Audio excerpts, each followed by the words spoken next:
Hello दोस्तों, स्वागत है आपका अपने ही यूट्यूब चैनल किस्से कहानियों की ऑडियो लाइब्रेरी पर। दोस्तों, आज हम सुनेंगे श्री प्रभात कुमार मुखोपाध्याय जी द्वारा रचित कहानी देवी।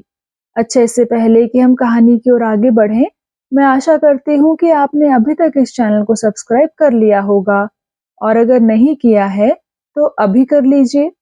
तो चलिए शुरू करते हैं आज की कहानी। आज से करीब 100 वर्ष पहले की बात है। पूस महीने की लंबी रात किसी भी तरह समाप्त होना नहीं चाहती थी। उमा प्रसाद की नींद टूट गई। रजाई के भीतर उसने अपनी स्त्री को ढूंढा, लेकिन वह वहां नहीं मिली। पूरा बिछौना ढूंढने पर उसने देखा उसकी षोडशी पत्नी एक कोने में दुबक कर सो रही है। उमा प्रसाद ने अति सावधानी से रजाई को पत्नी पर डाल दिया और भीतर हवा आने के सभी छिद्र भी सतर्कता से ढक दिए। उमा प्रसाद 20 वर्ष का युवक है। हाल ही में उसने संस्कृत भाषा छोड़कर फारसी पढ़ना शुरू किया है। उसकी माँ नहीं है। पिता परम पंडित, धार्मिक और निष्ठावान शक्ति उपासक हैं। वे गांव के जमींदार भी हैं। लोगों का विश्वास यह है कि उमा प्रसाद के पिता काली किंकर राय प्रकृत सिद्ध पुरुष हैं और उन पर आद्या शक्ति की विशेष कृपा है। गांव के आबाल, वृद्ध, वनिता उन्हें देवता की तरह मानते हैं। उमा प्रसाद अपने नवजीवन में कुछ दिनों से नव प्रणय की मादकता अनुभव करने लगा है। 5-6 वर्ष पहले उसका विवाह हुआ था, लेकिन पत्नी के साथ घनिष्ठता अभी हुई है। स्त्री का नाम है दयामयी। उमा प्रसाद ने स्त्री के कपोलों पर अपना एक हाथ रखकर देखा। वे बहुत ठंडे हो गए हैं। उसने धीरे से पत्नी का मुंह चूम लिया। जिस तरह नियमित रूप से दयामयी का श्वास आ जा रहा था, उसमें व्यतिक्रम हुआ। उमा ने जान लिया कि दयामयी जाग गई है। उसने धीरे से कहा, दया, तुम जाग रही हो? दया ने घूंट पीकर कहा, नहीं, सो रही थी। उमा प्रसाद ने उसे स्नेह से नजदीक खींच लिया और बोला, सो रही थी तो जवाब किसने दिया? दया मानो अपनी गलती समझकर अप्रतिभ हो गई, बोली, पहले सो रही थी, अब जाग गई हूँ। उमा प्रसाद ने बालक की तरह कहा, अब कैसे जाग गई हो? दया ने खूब जल्दी जल्दी कह दिया, जब तुमने मेरा मुंह चूमा था तो जाग गई। बाप रे, कितना घुमा फिरा कर यही पूछना चाहते थे। तब भी एक पहर से अधिक रात थी। दोनों बातें करने लग गए। कई प्रसंगों के बाद उमा प्रसाद ने कहा, देखो, मैं पश्चिम में नौकरी करने जाऊंगा। दया ने कहा, तुम्हें नौकरी करने की क्या आवश्यकता आ पड़ी है? तुम्हें कष्ट ही कौन सा है? जमींदार के बेटे कहीं नौकरी करते हैं? उमा बोला, मुझे दुख क्यों नहीं है? दया ने पूछा, कैसे? उमा ने कहा, तुम यदि मेरे दुख को समझो तो फिर मुझे दुख किस बात का रहे? यह सुनकर दया ने सोचा कि दुख कैसा है, लेकिन कुछ समझी नहीं। फिर उसने हास्य करते हुए कहा, तुम्हारा दुख कैसा? मैं तुम्हारे मनपसंद जैसी नहीं हूँ, इस बात का? दया जानती थी कि ऐसी बात कहने से उमा प्रसाद को बहुत कष्ट होता है। उमा प्रसाद ने प्रिया के मुंह पर अजस्र चुंबनों की बौछार करके इसका प्रतिशोध लिया। फिर बोला, मेरा दुख तुम्हें लेकर ही तो है। दिन भर तुम मेरे पास नहीं रहती हो। सिर्फ रात भर से मन नहीं भरता है। विदेश में नौकरी करने जाऊंगा, वहां तुम्हें ले जाऊंगा। वहां दोनों दिन रात साथ रहेंगे। दया ने कहा, तुम तो ले जाओगे, लेकिन यहाँ के लोग मुझे जाने क्यों देंगे? उमा बोला, यहाँ से थोड़े ही ले जाऊंगा। जब सुनूंगा तुम मायके चली गई हो तो चुपचाप वहां जाकर ले जाऊंगा। यह सुनकर दया हंसने लगी, बोली, यह भी कहीं संभव हो सकता है? कितने दिन हम वहां रहेंगे? उमा ने कहा, बहुत से वर्ष एक साथ रहेंगे। दया मंद मंद हंसने लगी। सहसा एक बात याद आते ही बोली, लेकिन मुन्ने को छोड़कर विदेश में मैं इतने वर्ष रहूंगी कैसे?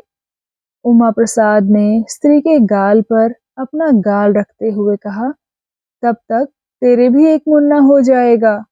यह सुनते ही दया के होठों से लेकर कान तक लज्जा की लाली फैल गई, लेकिन अंधेरे में यह कोई देख नहीं पाया। दयामयी ने जिस मुन्ने की बात कही है, वह उमा प्रसाद के बड़े भाई तारा प्रसाद की एकमात्र संतान है। स्वयं उमा प्रसाद इस घर का आखिरी मुन्ना है। इस घर में इसलिए मुन्ने का राज सिंहासन बहुत दिनों से खाली पड़ा है। मुन्ना यहाँ सभी की आंखों की मणि है और मुन्ने की माँ सुंदरी, उसके तो गर्व से जमीन पर पैर ही नहीं पड़ते हैं। दयामयी ने सहसा कहा, आज मुन्ना अभी तक नहीं आया। प्रतिदिन रात रहते ही मुन्ना काकी के पास आया करता है। यह उसका नित्य नैमित्तिक काम है। उमा प्रसाद ने कहा, शायद अभी भी बहुत रात बाकी है, ठहरो देखता हूँ। उमा प्रसाद ने बिछौने से उठकर खिड़की खोली। बाहर आम के पेड़ों का बगीचा था। पेड़ों के झुरमुट से चांद अस्त होता हुआ दिखाई पड़ रहा था। दयामयी चुपचाप पति के पास आकर खड़ी हो गई। उसने कहा, रात अधिक कहाँ रही है? शीतकाल की ठंडी हवा घर के भीतर आने लगी, लेकिन फिर भी वे दोनों उस स्वप्न लोक में एक दूसरे की ओर देखते हुए खड़े रहे। बहुत देर से उनकी आंखें जो उपवासी थी। दयामयी ने कहा, देखो मेरा मन आज जाने कैसा हो गया, भारी सूनापन लग रहा है। मुन्ना अभी तक नहीं आया। उमा प्रसाद ने कहा, मुन्ने के आने का वक्त अभी नहीं हुआ है। तुम्हारा मन खिन्न क्यों है, यह मैं जानता हूँ। दया ने पूछा, क्यों है, बताओ ना। उमा बोला, मैंने कहा है ना कि मैं पश्चिम में नौकरी करने जाऊंगा, तभी तुम्हारा चित्त ठीक नहीं है। दया ने एक छोटा सा दीर्घ श्वास लेकर कहा, मेरी समझ में तो कुछ नहीं आ रहा है। ऐसा लगता है मानो अब हम दोनों बिछुड़ रहे हैं, मानो मैं तुमसे फिर कभी नहीं मिल सकूंगी। बाहर अतिशय म्लान ज्योत्सना छिटकी हुई थी। पत्नी की बात सुनकर उमा प्रसाद का कलेजा मुंह को आ गया। बहुत देर तक फिर दोनों खड़े रहे। चांद डूब गया, पेड़ अंधकार में खो गए। खिड़की बंद करके दोनों बिछौने पर आ गए। धीरे धीरे चिड़ियों की चहचहाहट सुनाई पड़ी। परस्पर आलिंगनबद्ध होकर वे सो गए थे। खिड़कियों से प्रभात का आलोक जब कमरे में फैल गया, तो भी दोनों सो रहे थे। सहसा बाहर से उमा प्रसाद के पिता ने पुकारा, उमा। पहले दयामयी की नींद टूटी। उसने पति को जगाया। काली किंकर ने फिर पुकारा, उमा। उनका स्वर कांप रहा था। इतने सुबह तो पिता कभी पुकारते नहीं हैं, और इस तरह उनका स्वर क्यों कांप रहा है? उमा प्रसाद ने जल्दी से उठकर दरवाजा खोल दिया। उसने देखा, पिता ने रक्तवर्ण कौशेय वस्त्र धारण कर रखे हैं। कंधे पर नामवली का उत्तरीय, गले में रुद्राक्ष की माला। इतने सुबह पिता ने पूजा के वस्त्र क्यों पहन लिए हैं? हमेशा तो गंगा स्नान करके पूजा किया करते हैं। उमा प्रसाद क्षण भर के लिए चिंतित हो गया। दरवाजा खोलते ही काली किंकर ने पूछा, बेटा, छोटी बहू कहाँ है? उनका स्वर पूर्ववत कांप रहा था। उमा प्रसाद ने कमरे के चारों ओर देखा। दयामयी बिछौने से उठकर एक कोने में खड़ी थी। काली किंकर ने उस ओर देखा। बहू को देखकर वे उसके नजदीक गए और सहसा उसके पैरों के पास लेटकर साष्टांग प्रणाम करने लगे। यह दृश्य देखकर विस्मय से उमा प्रसाद वाकहीन हो गया। दयामयी ससुर के इस व्यवहार पर स्तंभित रह गई। प्रणाम करके काली किंकर बोले, माँ, मेरा जन्म आज सफल हो गया, लेकिन इतने दिनों क्यों नहीं बताया माँ? उमा प्रसाद ने कहा, पिताजी, पिताजी। काले किंकर बोले, बेटा इन्हें प्रणाम करो। उमा प्रसाद ने कहा, पिताजी आप क्या पागल हो गए हैं? काले किंकर बोले, पागल नहीं हुआ हूँ बेटा, अब तक पागल था, आज माँ की कृपा से स्वस्थ हो गया हूँ। उमा प्रसाद पिता की कोई भी बात नहीं समझा, इसलिए बोला, पिताजी आप यह सब क्या कर रहे हैं? काले किंकर बोले, बेटा मेरा बड़ा सौभाग्य है, जिस वंश में जन्म लिया वह धन्य हो गया। बचपन में ही काली मंत्र से दीक्षित हुआ हूँ। इतने दिनों की मेरी तपस्या निष्फल नहीं हुई है। माँ जगन्मयी भी अनुग्रह करके मेरे घर में छोटी बहू के रूप में स्वयं अवतीर्ण हुई है। गत रात्रि में मुझे स्वप्न में यही प्रत्यादेश मिला है, मेरा जीवन धन्य हो गया। दयामयी मानवी थी, सहसा देवी में परिणत हो गई। उपयुक्त घटना के बाद 3 दिन व्यतीत हो चुके हैं। इन 3 दिनों में यह संवाद बहुत दूर तक फैल गया। आसपास के बहुत से लोग नित्य प्रति शाक्त जमींदार काले किंकर राय के मकान में दयामयी के रूप में देवी आद्या शक्ति के दर्शनार्थ आने लगे। दयामयी की अब सचमुच पूजा होने लगी। धूप दीप जलाकर, शंख घंटे बजाकर षोडशोपचार से उसकी पूजा होने लगी। इन कई दिनों में दयामयी के सामने असंख्य बकरों का बलिदान हो गया है, लेकिन इन 3 दिनों में दयामयी केवल रोती ही रही है। भोजन और निद्रा उसने एक प्रकार से त्याग ही दी है। इस आकस्मिक घटना से वह इतनी अभिभूत हो गई है कि 2 दिन पहले जिन ससुर और जेठ के सामने बाहर नहीं निकलती थी, वह सब उसे याद नहीं रहा। अब उसके मुंह पर आवरण नहीं रहता। हर किसी की ओर वह पागल जैसी दृष्टि से देखती रहती। उसका कंठ स्वर अत्यंत मृदु भावापन्न हो गया है। आंखें लाल होकर फूल गई हैं। वह वेशवास का भी कोई ठीक नहीं रहता। रात्रि के दूसरे पहर पूजा गृह में घी का दिया टिमटिमा रहा था। मोटे कंबलों के बिछौने पर रेशमी चादर बिछी हुई थी। उसी पर दयामयी लेटकर कुछ सोच रही थी। तन पर एक दुशाला थी। दरवाजा बंद नहीं था। धीरे धीरे अति सावधानी से उमाशंकर भीतर दाखिल हुआ। भीतर आकर उसने दरवाजा बंद कर लिया। उमा प्रसाद दयामयी के बिछौने पर आकर बैठ गया। उस दिन सुबह की घटना के बाद यही उसका स्त्री से प्रथम गोपन मिलन था। दयामयी जाग रही थी। स्वामी को देखकर उठकर बैठ गई। उमा प्रसाद ने कहा, दया ये क्या हुआ? पति के मुंह से ऐसा स्नेह वाक्य सुनकर दयामयी के हृदय में मानो सुधा की वृष्टि हो गई। वह उमा प्रसाद से लिपट गई।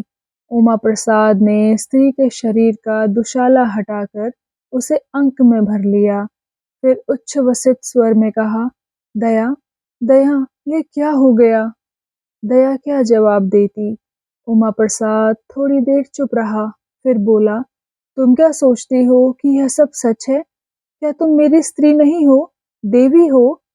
अब दयामयी ने कहा, नहीं, मैं तुम्हारी स्त्री छोड़कर और कुछ भी नहीं हूँ।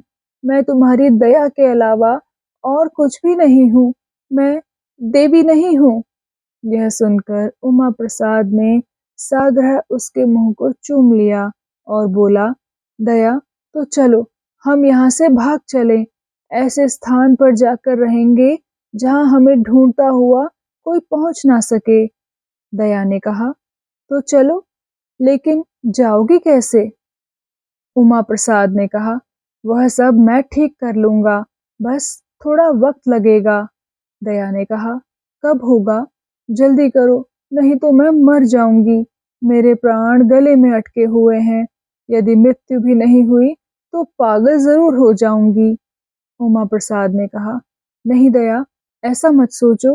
आज शनिवार है, अगले शनिवार की रात को मैं फिर आऊंगा।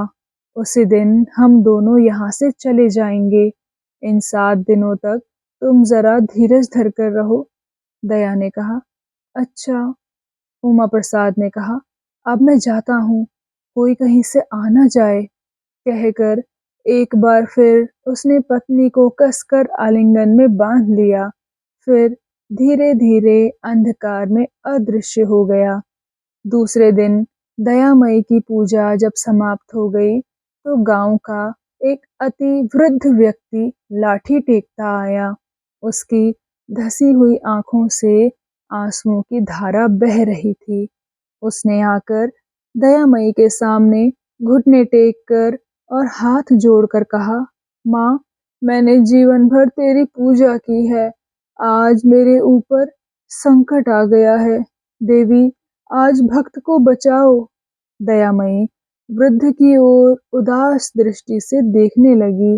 पुरोहित ने पूछा, क्यों दादा, तुम्हारे ऊपर कैसा संकट आ गया है?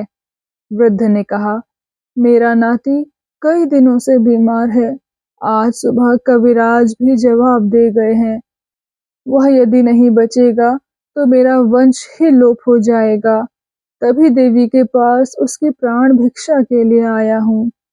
काले किंकर चंडी का पाठ कर रहे थे। वृद्ध के दुख से विगलित होकर दयामयी की ओर देखते हुए बोले, माँ, बूढ़े के नाती को जीवन दे दो। फिर वृद्ध से बोले, भाई, तुम अपने नाती को यहाँ लाकर देवी के चरणों में रख दो, फिर देखूं वह कैसे मरता है। यहाँ रहने पर यमराज भी उसके प्राण नहीं ले सकता। यह सुनकर वृद्ध लाठी टेकता हुआ जल्दी जल्दी घर की ओर चला गया। थोड़ी देर बाद वह अपने विधवा पुत्र वधू और नाती को लेकर लौट आया।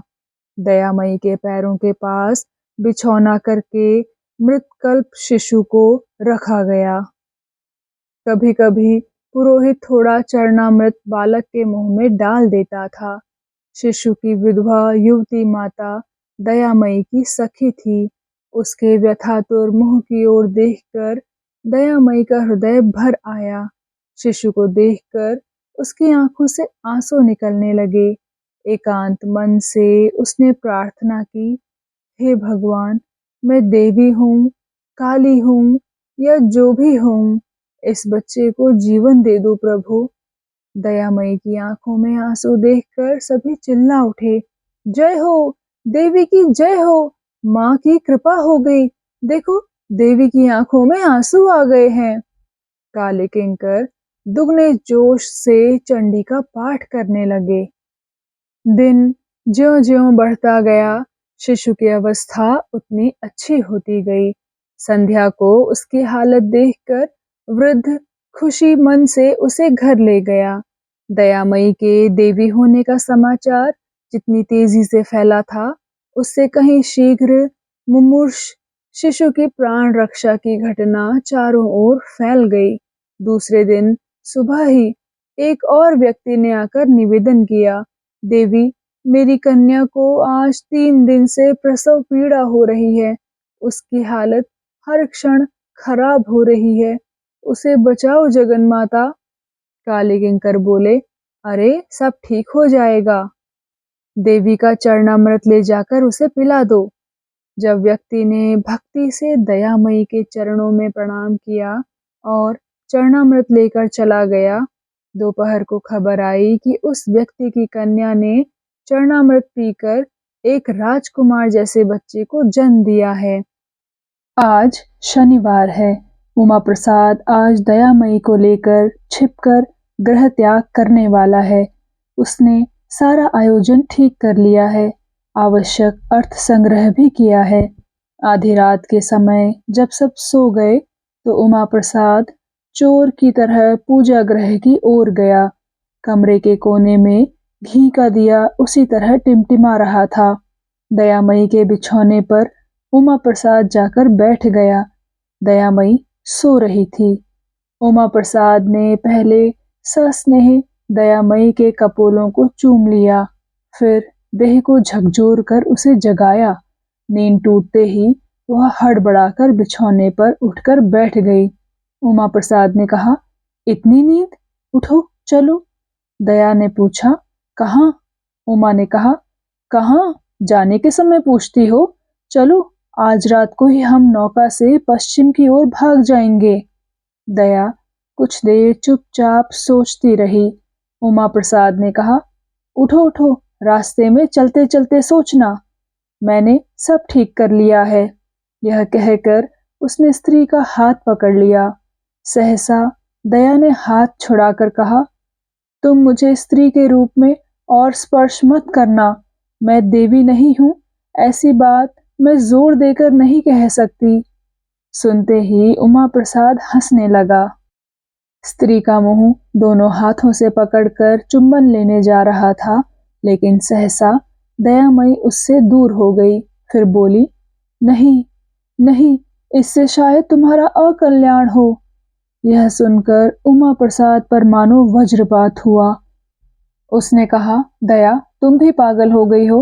दया ने कहा, फिर इतने लोग अच्छे कैसे हो गए? क्या इतने सभी लोग पागल हैं? उमा प्रसाद ने कई तरह से समझाया, बहुत मिन्नतें की और आखिर में रोने लगा। दयामयी के मुंह में केवल एक ही शब्द था, नहीं नहीं, तुम्हारा अकल्याण होगा। मैं शायद तुम्हारी स्त्री नहीं हूँ, शायद देवी हूँ। अंत में उमा प्रसाद ने कहा, तुम देवी होती तो ऐसी पाषाणी ना होती, इतने पर भी तुम्हारा मन अटल रहा। अब दयामयी ने रोते रोते कहा, तुम मुझे समझने की कोशिश नहीं करते हो।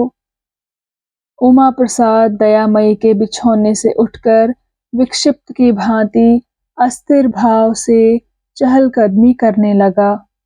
फिर सहसा दयामयी के नजदीक आकर बोला, दया, मेरे साथ तुम्हारा विवाह हुआ था ना? दया ने कहा, हाँ हुआ था। तो उमा ने कहा, तुम यदि देवी और काली हो तो मैं महादेव हुआ, नहीं तो तुम्हारे साथ मेरा विवाह कैसे हो सकता है? ऐसे प्रश्न का दयामयी क्या जवाब देती? वह चुप रही।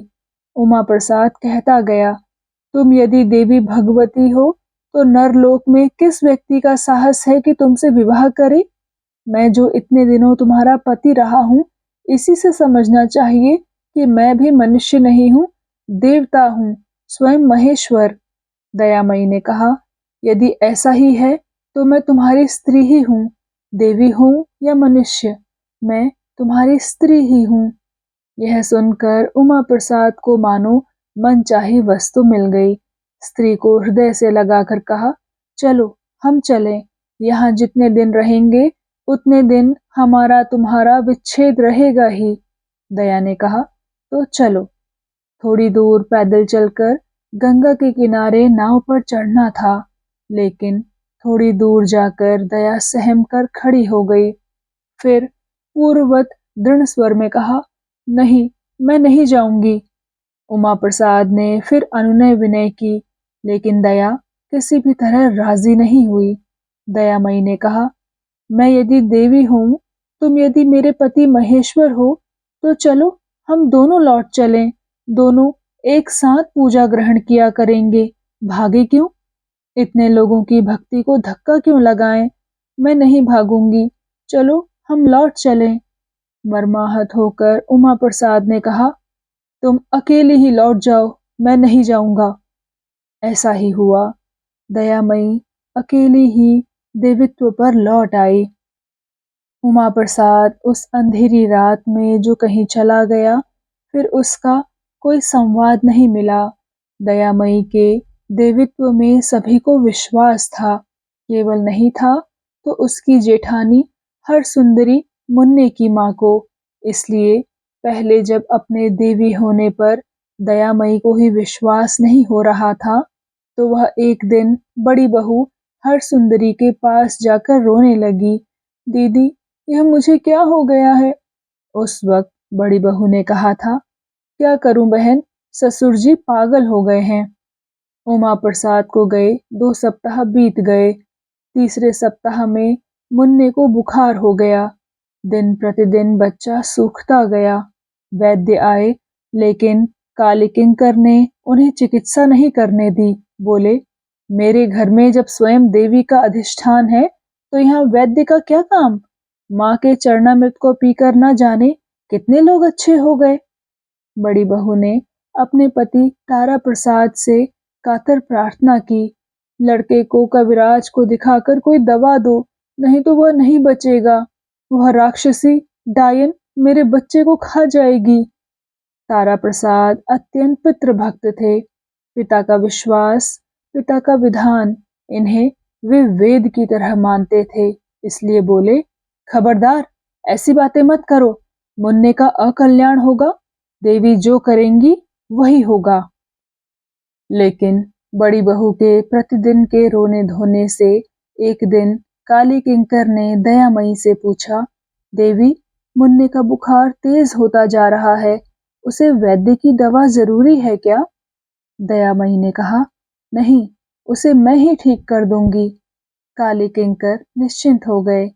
तारा प्रसाद भी चिंता मुक्त हुए। केवल मुन्ने की माँ, जिसे देखती उसे ही रोक कर कहती, कोई दवा बताओ, मेरा मुन्ना नहीं बचेगा। सभी कहते, भाई ऐसी बात मत कहो, तुम्हारे घर तो देवी का अधिष्ठान है, तुम्हें चिंता किस बात की है। मुन्ने की बीमारी जब बहुत बढ़ गई तो दया ने कहा, मुन्ने को गोद में लाकर दो। मुन्ने को गोद में लेकर दयामयी दिन भर बैठी रही। मुन्ना दिन में कुछ अच्छा रहा, लेकिन रात में बुखार फिर तेज हो गया। दयामयी ने असंख्य बार एकांत भाव से मुन्ने को आशीर्वाद दिया, उसके तप्त देह पर हाथ फेरा, लेकिन फिर भी मुन्ना नहीं बचा। जब मुन्ने की मृत्यु का संवाद घर के भीतर पहुंचा तो तारा प्रसाद अधीर भाव से आकर बोले, राक्षसी, मुन्ने को ले ही लिया ना, किसी भी तरह नहीं छोड़ा गया।